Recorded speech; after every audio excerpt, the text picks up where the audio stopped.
وحالة من الارتياحية لدى جميع لاعبي الدوري المصري. طبيعي، اصل دي مهنتنا يعني، لعيب الكوره يشتغل ايه غير ان هو يلعب كوره يعني. قرار كويس، وانت عارف ان في ناس كتيره قوي بتسترزق من الكوره، سيبك من لعيبه الكوره، في عمال، في ناس، كان لازم القرار ده يرجع، والحمد لله بنشكر ربنا يعني. اللعبه من غير جمهور بيبقى يعني اللعب بيبقى وحش شويه يعني. جمهور المتعه في اللعبه، بس انت عارف ظروف البلد واللي بيحصل وبتاع، فده وضع طبيعي يعني. كويسه ان الجدول نزل، وبدايه طبعا قويه، فريق الشرطه فريق قوي. احنا ان شاء الله عايزين نبتدي اقوياء عشان نكمل ان شاء الله مسيرتنا اللي احنا محتاجينها في الدوري. ربنا يسهل يا رب ان شاء الله. كلنا تمنينا بدايه الدوري ده من زمان يعني، يمكن الدوري واقف بقاله اكتر من 8 شهور اهو تقريبا، فيا رب تكون بدايه كويسه وبدايه خير ان شاء الله. واضح كل الفرق بتستعد وكل الفرق مستنيه الدوري ده بفارغ الصبر، كل اللعيبه. من ناحيتنا احنا الحمد لله شايف مجموعه لعيبه كويسه، الفريق والامكانيات والنادي والجهاز الفني والاداره، الحمد لله كل حاجه متوفره. فنتمنى يا رب ان احنا ان شاء الله نقدم مستوى كويس واداء يليق باسم الجهاز الفني واللعيبه الموجوده يعني. كره القدم بدون جمهور يبقى مش كره قدم. احنا دايما كره القدم لازم جمهور.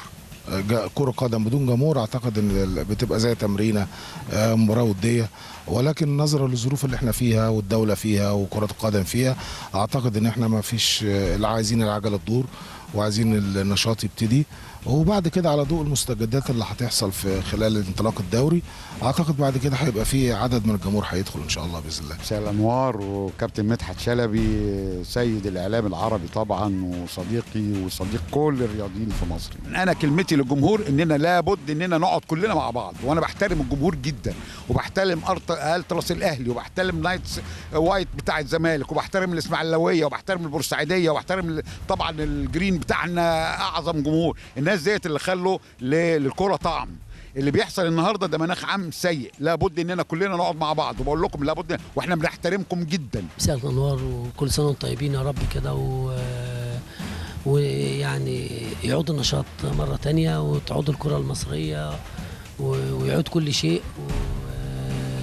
تاني، وباذن الله ترجع برضو منتخبنا وانديتنا وبلدنا، نرجع في الامان. احنا منظمين نفسنا من الاول، منظمين لعبتنا من الاول، بادئين الاعداد بكل عدد اللعيبه، 23 لعيب اللي موجوده عندي، وسايب مكانين برضو لاي حاجه يحصل في الدور الاول. اتمنى باذن الله ان احنا قدرنا ندعم في بعض المراكز باللعيبه، المراكز اللي كانت ناقصه عندنا بندي لكل الناس. يمكن انت بتشوفها في لما بتيجي شايف قبل كده رمزي بياخد ماتشين ورا بعض، النهارده بالعربي هياخد ماتش النهارده وماتش بكره، ماتشين ورا بعض. قبل كده امير ياخد ماتشين ورا بعض. في البطوله هناك لعبت رمزي ماتش ولعبت امير ماتش، يعني لو ما بدورش على ان انا اكسب حاجه قريبه واخسر حاجه بعيده، لكن انا بدور ان اللعيبه تجهز، والحمد لله يعني انا شايف الاداء واللي احنا ماشيين فيه مستوى.